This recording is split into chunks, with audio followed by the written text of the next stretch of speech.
Welcome back sa discussions natin sa Chem 114 or Chemistry for Engineers. Ngayon, ang topic naman natin is fuel. So after natin sa electrochemistry and then sa nuclear chemistry, dito naman tayo sa fuels. Actually, fuels ay medyo long topic ito.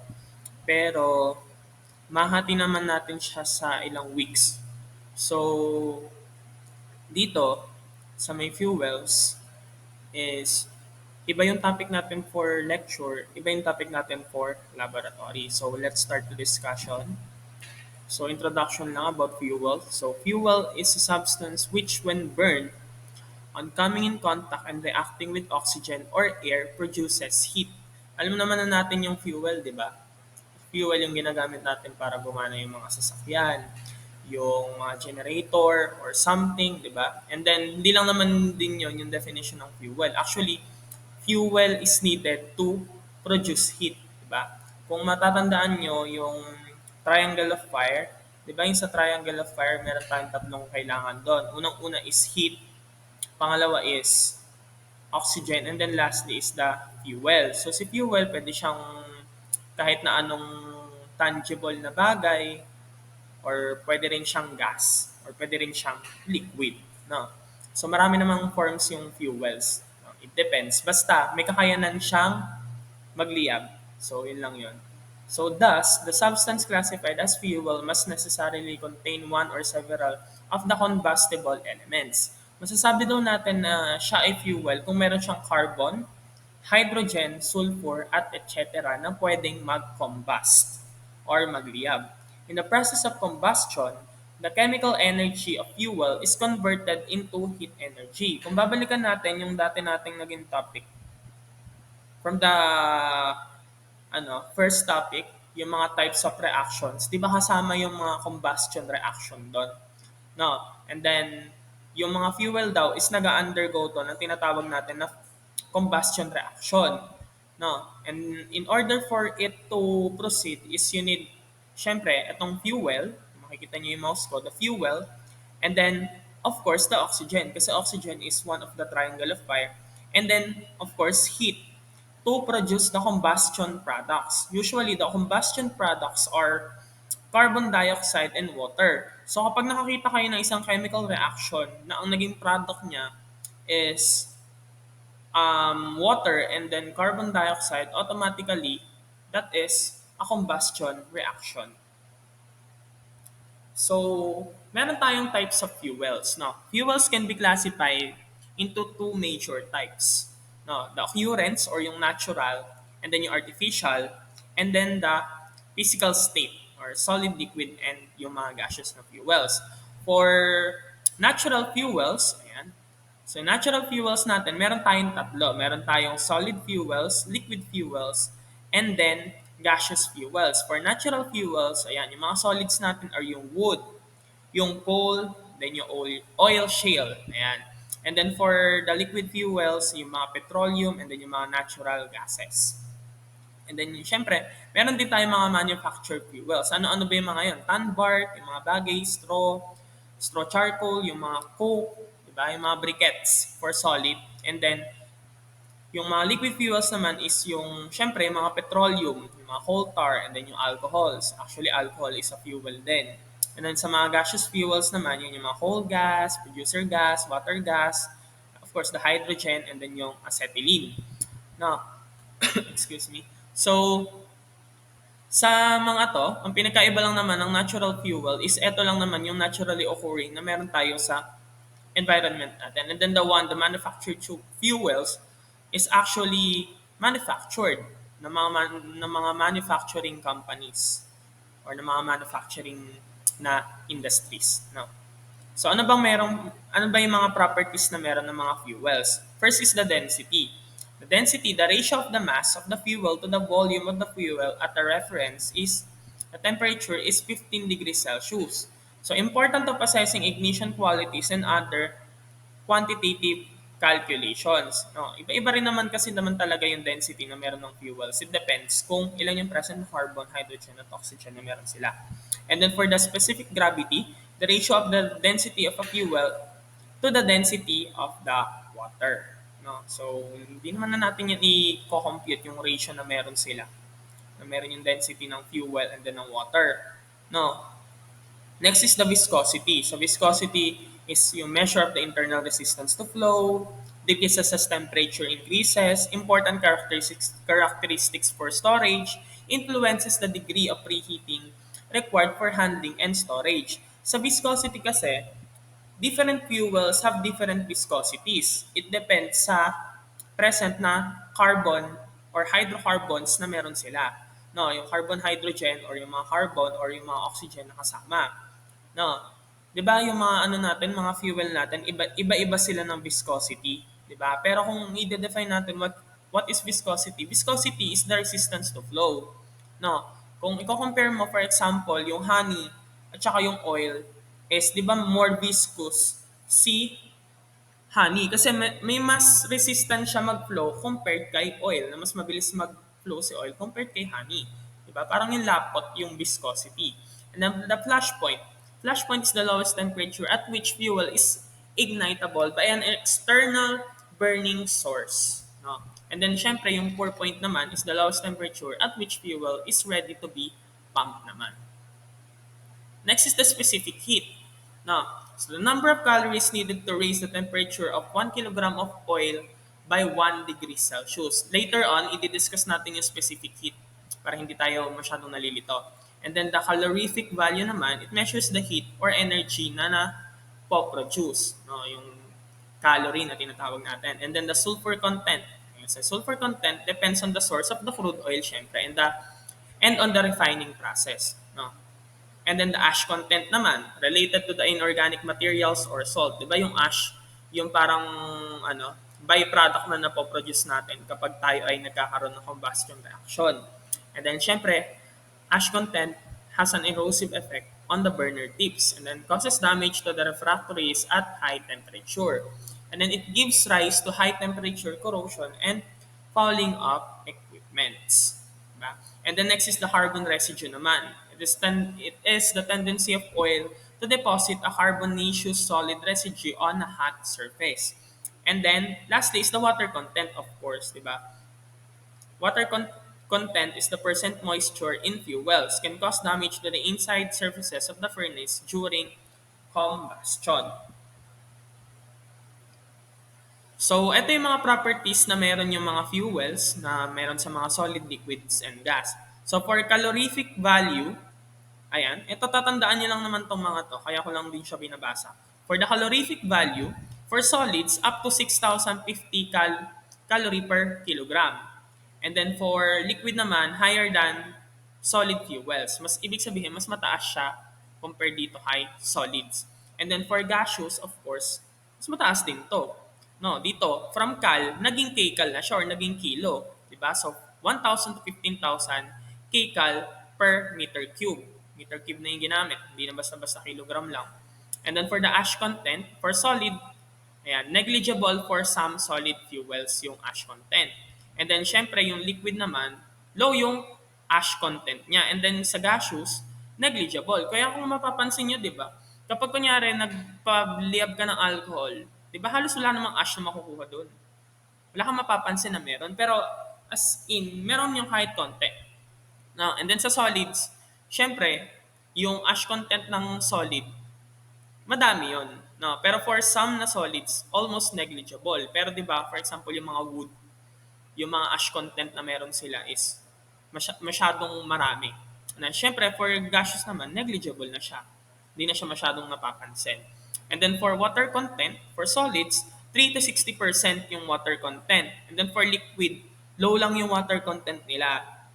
Diba? And then for gaseous, of course, negligible din. And then for solid, ayan, yung ignition temperature nila or yung temperature kung saan sila nag ignite for solids is average niya ay 300 degrees Celsius.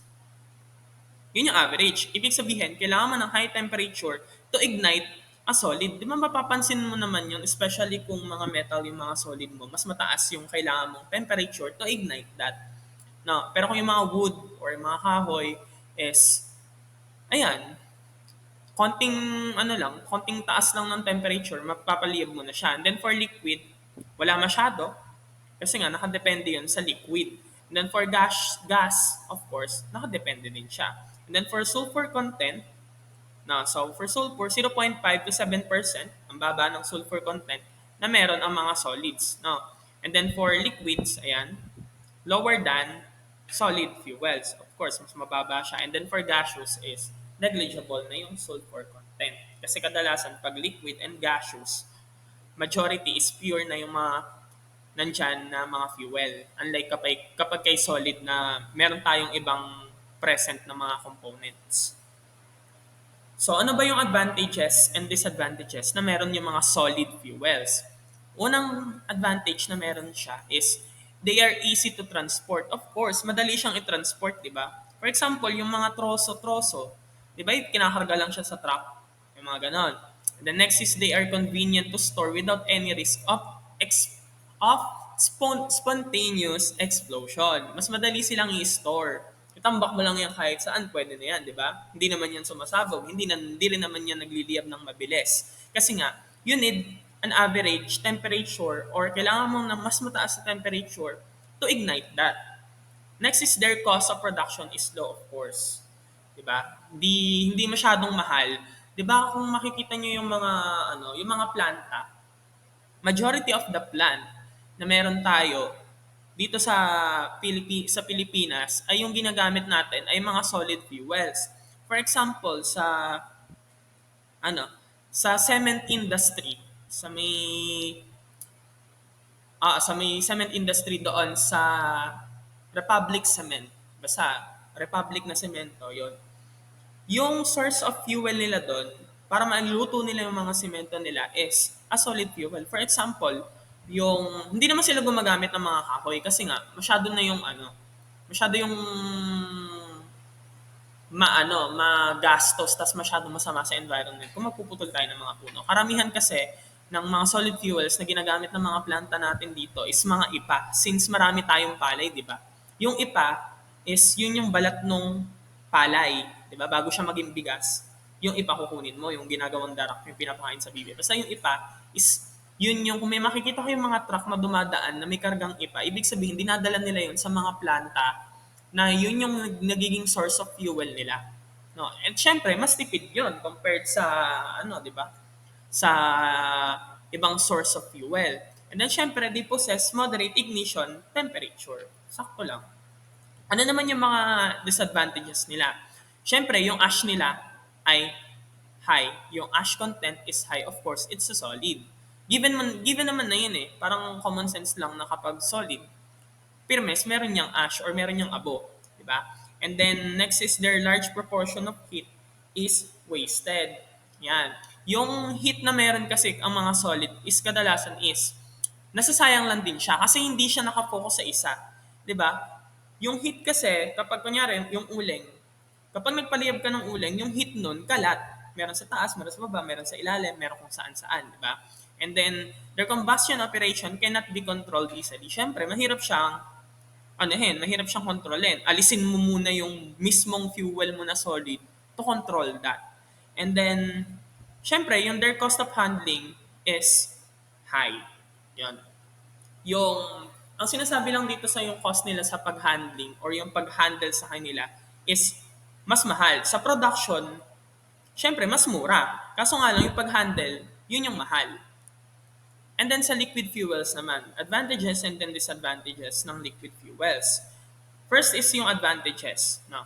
They possess higher calorific value per unit mass than solid fuels. Mas mataas yung calorific value nila.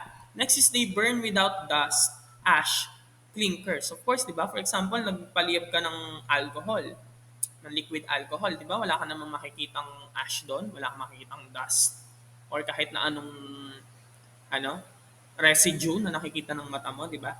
And then third is their firing is easier and also fire can be extinguished easily by stopping liquid fuel supply. Yung mga liquid fuels is mas madali silang magliyab compared sa mga sa mga solid fuels. Mas madali silang magliyab. Diba? Lagyan mo lang ng apoy yan, liliyab na yan, di ba? Yung mga nagsusunog ng bahay, yung mga ganun sa mga pelikula, di ba? Yung binubusan nila ng kerosene, yung mga ganon. Next is they are easy to transport through pipes, of course. Hindi mo sila matatransport ng wala kang dalang pipes or tank, di ba?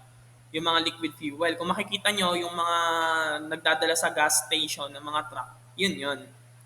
Yung mga tanker na tinatawag nila. Next is they can be stored indefinitely without any loss. No, ito, syempre, kapag nilagay mo siya sa tank, na secured naman yung tank mo, hindi naman siya mababawasan. Pero kung unsecured siya, syempre, mababawasan yun.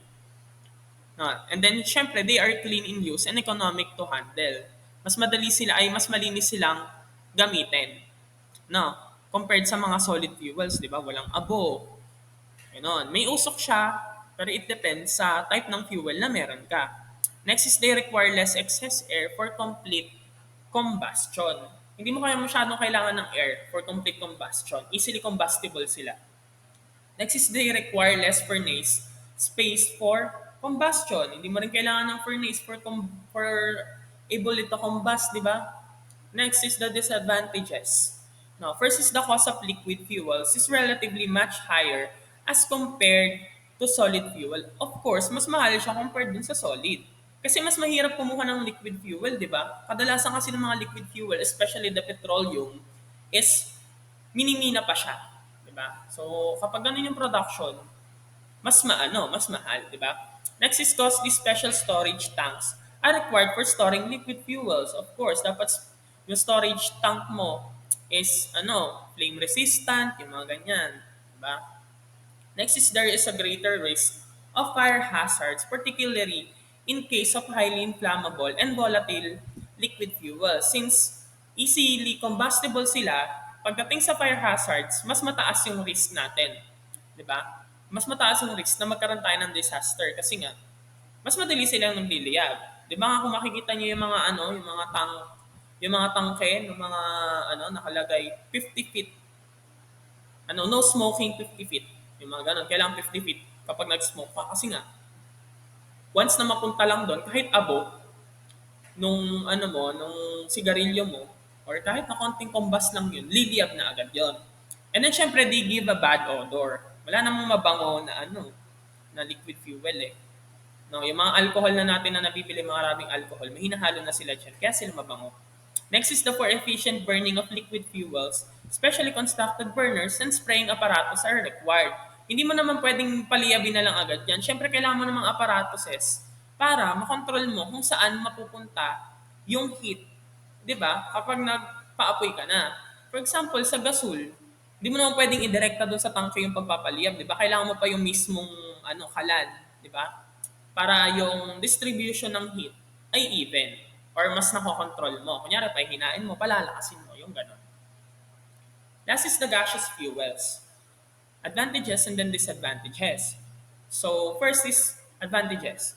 They can be conveyed easily through pipelines to the actual place of need, thereby eliminating manual labor in transportation. Since gas nga sila, di ba, kailangan mo lang ng pipe para matransfer mo yung gas mo from one place into another. Ganun lang. And then, of course, no, mas madali silang mag-ignite. No? Pwede mo silang paapoyin ng mas madali compared sa liquid. Konting spark lang yan ng mga gas na yan, liliyab na yan eh, di ba? So third is they can have high heat contents and help us in having a higher temperature. And the next is they are clean also to use. Mas cleaner sila compared sa liquid. Kasi nga gas na lang yan, di ba? Parang wala nang bakas halos yan. Next is they do not require any special burner. Hindi mo kailangan yon. And then they burn without any soot or smoke and ashes, of course. Kaya nga clean, di ba? Walang smoke, mga ganon. Walang ash. Sa may liquid kasi, meron tayong smoke. And then, syempre, they are free from impurities found in solid and liquid fuels. Of course, pure na nga sila eh. 'Di ba? So, pure gas na yun. Yun na mismo yun. Unlike a solid and liquid na pwede tayong magkaroon ng mga impurities such as, kunyari, sa liquid may halong tubig. Sa solid, not the fuel itself. Kanya, for example, meron siyang ibang content. Meron siyang metal content, meron siyang plastic content, or whatsoever. Now, next is the disadvantages. Yan. Since eto ay mga gas, kailangan mo ng malaking storage tank. No? And the next is, of course, compared to liquid, high inflammable sila compared sa kanila.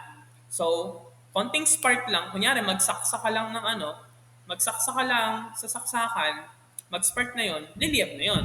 Kaya nga 'di ba meron tayong urban legend, yung parang ano, parang yun yung pinaniniwalaan natin na sumasabog daw ang gasol. 'Di ba ang laman ng gasol is butane gas?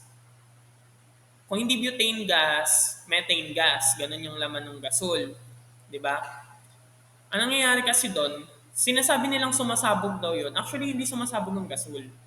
No. Kapag naiwan mo siyang nakabukas or yung gas mismo ay nagli-leak, tapos kunyari, nagsaksak ka, kunyari yung nag-charge ka malapit dun sa may gasol. Di ba kapag nag-charge ka, may spark, yun yung nagkakos ng explosion. Di ba? Kasi once na magkaroon lang ng konting heat or yung magkaroon lang ng konting spark, liliyab na agad yung mga yun, yung gas, yung methane gas na nag-leak na yun from the gasol. So, ganun yung nangyayari doon.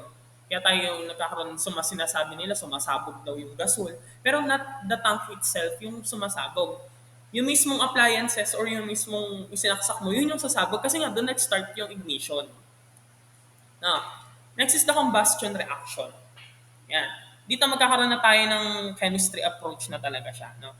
So, combustion reaction is, a combustion reaction, nabanggitan natin siya kanina, is a reaction in which a substance reacts with oxygen gas.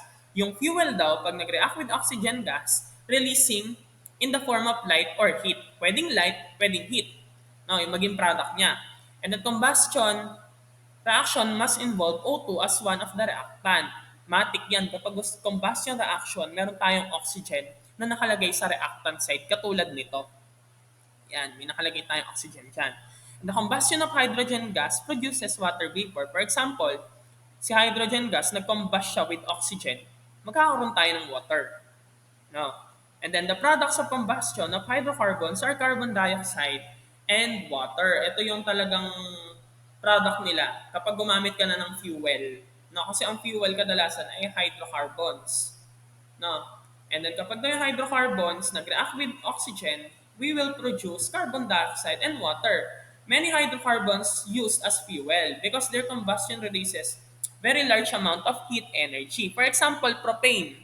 Ito siya, ang propane ay C3H8. It's a gaseous hydrocarbon that is commonly used as fuel source in gas grills. Kadalasan naman talaga yung mga nilalagay sa mga gasol, yung ethane, propane, methane, butane, di ba? Kasi sila yung mga gas hydrocarbons. Di ba? Apat yun eh. Methane, ethane, propane, butane. Mga yun. No? So, balik tayo dito. Ang propane natin is C3H8. Ang tawag sa kanya ay hydrocarbon din. Propane is a type of hydrocarbon. And then when we react it with oxygen, we will produce, of course, automatically na ang ano natin, ang product natin ay carbon dioxide and then water. And then, of course, we should balance the reaction. And then kung mapapansin nyo, most of them ay gas. No? Siyempre, si propane ay gas. So ito, mag-example tayo ng ano, ng combustion reaction. Ethanol can be used as a fuel source in an alcohol lamp. The formula for ethanol is C2H5OH. Write the balance equation for the combustion reaction. So, ang gagawin natin dito is, yan na lang natin siya ibabalance. May balance natin siya. Balance natin siya dito. Paste natin. And then, sabi i-balance daw natin, no? So, mag-start tayo, so, of course, with the fuel. Di ba? Ang fuel natin ay C2. Ayan, sorry. Hindi pala tayo nakabrush. Ayan, C2H5OH. Ayan, si C2H5OH. So, siya, of course, yung fuel natin, di ba? And then, to proceed yung mismong combustion reaction is, i-react natin siya with oxygen. So, plus O2. Sorry. Ang pangit ng O2 plus O2. And then, of course, magpaproduce yan ng carbon dioxide automatically, di ba? Carbon dioxide. Carbon dioxide plus water. Sabi dito, balance the chemical reaction. Actually, sa pag-balance ng isang combustion reaction, medyo nakakalito siya, no? Pero once na alam mo yung technique, mabilis mo na lang siyang magagawa. So, ang tekniko kasi dito, kapag inaano ko siya, kapag binabalance ko siya, ang una kong laging binabalance na side dyan ay yung side ng carbon. No, bilangin mo muna yung carbon na meron. So, di ba nakalagay dito, C2H5OH siya. So, ibig sabihin, i-balance mo muna si carbon dioxide, di ba? Tingin ka muna kay carbon. So, meron tayong isang carbon dito at meron tayong dalawang carbon dito sa reactant side. So maglagay ka lang ng dalawang carbon sa may part ng product side.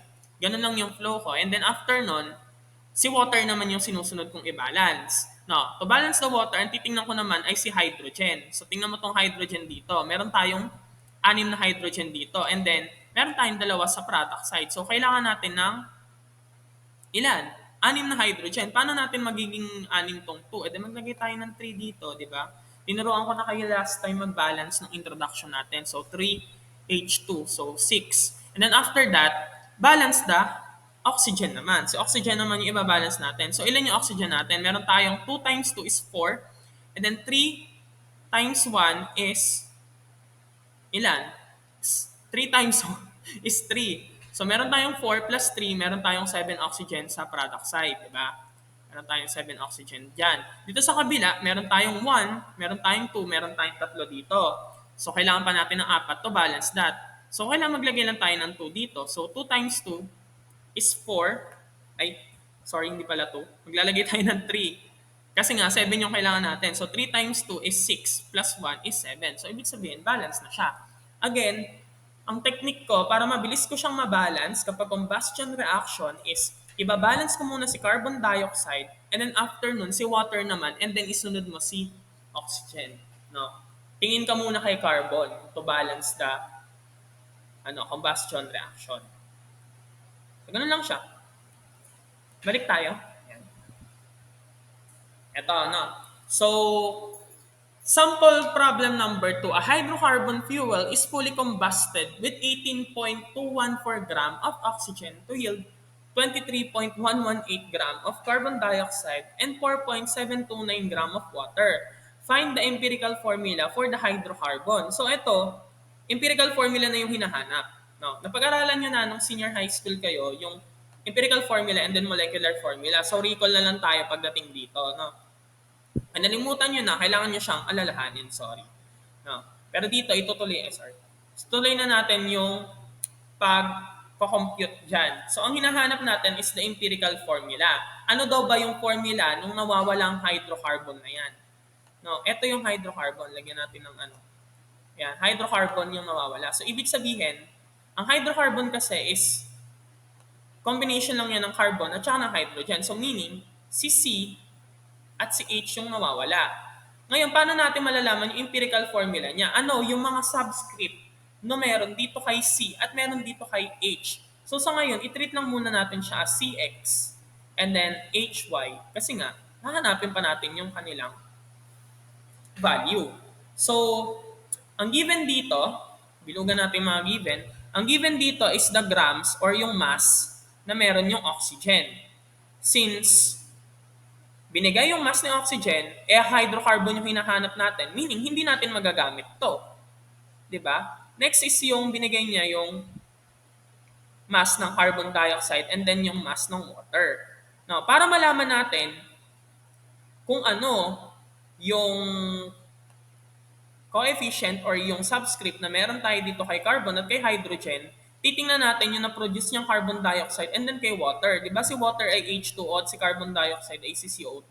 Meaning, ang magiging source of carbon natin ay si carbon dioxide at ang magiging source of water natin ay magiging source of hydrogen natin ay si water. No? So, una muna nating hanapin si carbon. No? So, mag-start tayo sa given. Ang given natin for carbon is 23.118 grams ng carbon. Yan. Carbon dioxide. Yan yung given. Diba? Make sure na marunong kayo magbasa ng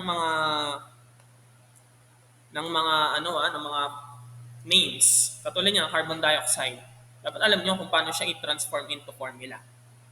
No? So yan, meron tayong 23.118 grams ng carbon. So kailangan natin siyang ma-transform into carbon, no? Ulit. Meron tayong 23.118 grams, sorry, ng carbon dioxide. So, siya yung magiging source natin ng carbon. Kailangan si carbon dioxide, maging carbon siya. So, paano yon? Mag-stoichiometry tayo or mag-dimensional analysis tayo. No, ganito siya. Divide dito. So, kailangan natin kunin yung molar mass ni carbon dioxide. Di ba ang molar mass na meron si carbon ay 12 and then si oxygen ay 16. So 12 plus 16 plus 16 is 44. So 44 grams siya. Sir, paano na nga nakuha yung 44 na yan? Saan galing yan? 44 grams ng carbon dioxide. Actually, yan nga yung molar mass na makukuha nyo doon sa periodic table.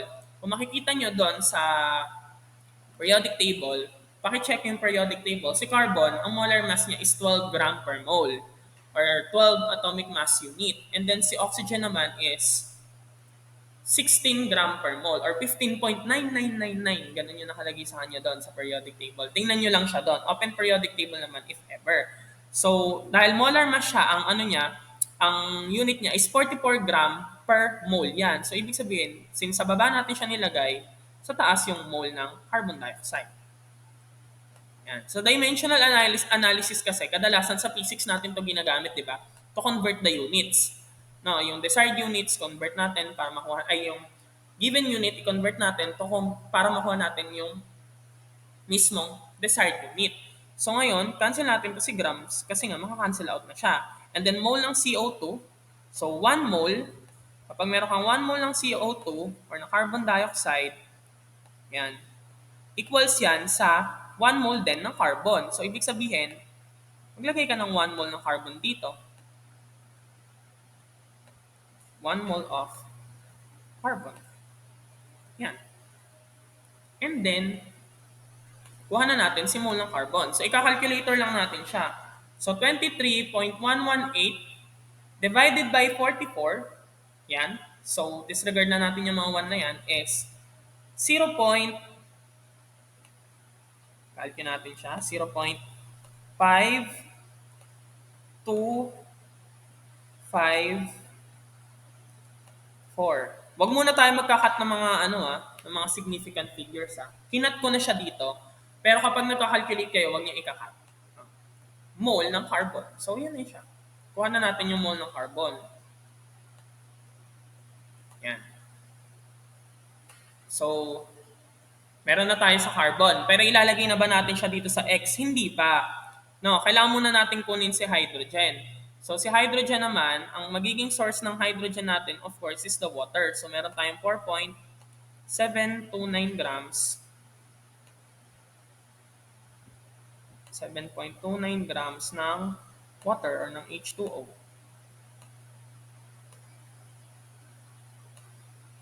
Yan. And then, tulad ng ginawa natin doon sa carbon, ida-dimensional analysis din natin siya with the water, di ba? So, yung molar mass ng water. Si hydrogen, ang molar mass niya ay 1. So, meron tayong dalawa, the 2. And then, si oxygen ay 16. So, ang molar mass natin for water is 18 gram per mole ng water. Diba? Per mole ng H2O. Yan.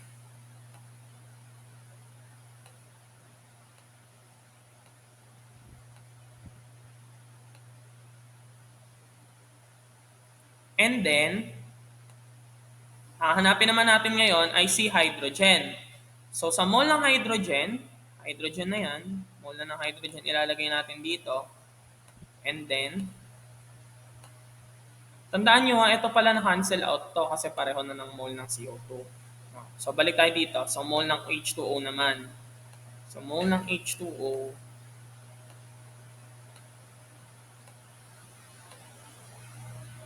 mole ng H2O. And then, ilang moles ng hydrogen ang meron sa 1 mole ng H2O? So, meron tayong 2. 2 moles ng hydrogen sa H2O. Kasi H2O yun, dalawa yung nakalagay doon. Dapat, tatapatan mo siya ng dalawa din, di ba? So, cancel out na to. Cancel out na tong grams na to. Cancel out na to. And then, cancel out na to. And then, yan. 4.729 divided by 18 times 2, Ganun yung input niyo sa calculator ulit. 4.729 divided by 18 times 2 is equals to 0.52554. So pareho sila, no? 0.5254 mole ng oxygen. Ngayon, divide both side mo sila kung sino yung mas maliit. Since pareho naman sila, divide both side mo siya ng, divide mo to, and then divide mo to ng 0.524 din. Yan, 0.524. 0.524. So, 0.524 divided by 0.524 is equals to 1. 1 carbon. Diba? And then dito naman, divide mo lang din siya sa 0.5254. 5254 is 1 hydrogen.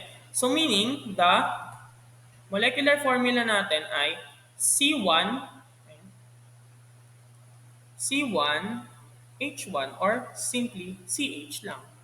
No. So yan yung empirical formula natin. Hindi pala molecular. Sorry, iba yung molecular. The empirical formula natin is CH. Ito na yung final answer. So ganun lang siya kunin. Next is ito. Yan. In the course of the combustion analysis of an unknown compound containing only carbon, hydrogen, and nitrogen, 12.923 grams of carbon dioxide and 6.608 grams of water were measured. Treatment of the nitrogen with H2 gas resulted in 2.501 gram ng ammonia or NH3. The complete combustion of 11.014 of the compound needed 10.573 grams ng oxygen. What is the compound's empirical formula? Katulad dun sa previous problem natin, sa empirical formula din yung hinahanap. No. So ito, hindi ko na to isosolve kung paano makukuha yung sagot. Ibibigay ko na lang yung final answer. So para kayo yung magko-compute mismo. Pero para mabigyan ko kayo ng hint, ang mga gagamitin nyo lang dyan, di ba ang hinahanap natin na molecular formula ay ito, yung mga keywords. Carbon, hydrogen, nitrogen. So, ibig sabihin, sorry, hindi molecular. Paulit-ulit ko sinasabi molecular. Yung empirical formula na hinahanap natin ay carbon, hydrogen, and nitrogen. So, ibig sabihin, yan yung empirical formula niya. Pero, of course, hindi mo pa alam kung ano yung mga value ng carbon dito. So, treat natin siya as X, treat natin siya as Y, and then treat natin siya as Z. Treat natin siya as Z. So, ibig sabihin, aalamin mo yan. Para malaman mo yan, gamitin mo si 12.923 grams ng carbon dioxide as the source para sa carbon. Ayan, para kay carbon tong orange. And then, ito namang si yellow is 6.608 grams ng water for hydrogen. And then for nitrogen, ayan, green naman yung gamitin natin. For nitrogen, etong 2.501 grams ng nitrogen. So sila yung mga gagamitin mo. Hindi mo na gagamitin to kasi hindi naman siya kasama sa empirical formula. And then yung sa part ng oxygen. Kasi nga, wala namang oxygen, di ba? Carbon, hydrogen, nitrogen lang. So kung ano yung source mo, yun lang yung pagkukuhanin mo. Di ba? And then yon. So i-divide mo lang din sila sa kanilang mga molar mass. Diba? So mangyayari dito kay 12.923 grams ng carbon dioxide divide with the 44 grams. And then si water naman, divide mo doon kay 18 gram per mole ng water times 2. And then si 2.501 gram ng ammonia, si ammonia ay si nitrogen ay 14, sa hydrogen ay 1. So 14 plus 3, 17. So 2.501 gram divided by 17 gram per mole. Since nitrogen yung hinahanap mo dyan, so dapat nitrogen siya. So nitrogen, meron lang tayong 1 equivalent dyan. So 1 mole lang yon. No? And then kung sino sa kanilang tatlo, yung pinakamaliit or yung smallest, i-divide mo sa kanila. No? For example, ang naging smallest sa kanila ay yung yung nitrogen. No? So, i-divide mo sila lahat sa nitrogen.